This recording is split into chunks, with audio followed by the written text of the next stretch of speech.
Boom. Hi everyone. Thanks for watching the first video. I hope by now you are able to set your goals for the year. So we're going to be focusing on column C now. Column C is the next big column which defines how you're going to achieve what you have in the first one. So in order not to mess with the template, I've created a separate tab called action plan. So if you had used this column, this tab, the 2024 goals tab, and put all your goals here, just like I've typed all my goals in here, the action plans tab will automatically be populated because it's pulling information from there.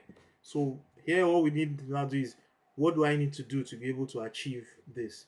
How do I break it down into smaller um, repeatable steps for me to be able to achieve it? So the first one is, what I want to save 6,000 naira by the end of the year.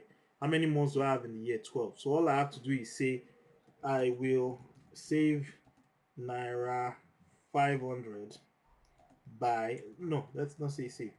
I will put naira 500 in my savings account by 31st, or by the last day of each month from Jan to Dec. Period. If you follow this, you achieve your 6k. It's a very simple logic to it. The same thing, we attend 3 courses by March. You can say I will sign up I will sign up for I will search for tax courses on link Google and attend three.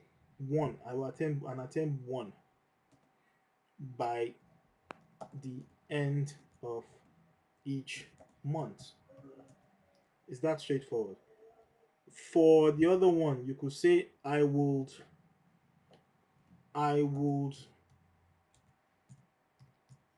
reduce.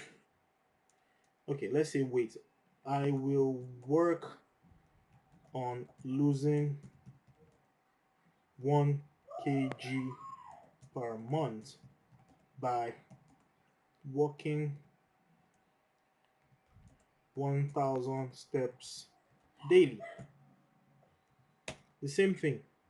So that's how you populate the steps. So here you just need to identify the actual steps you need to be able to achieve each and every goal.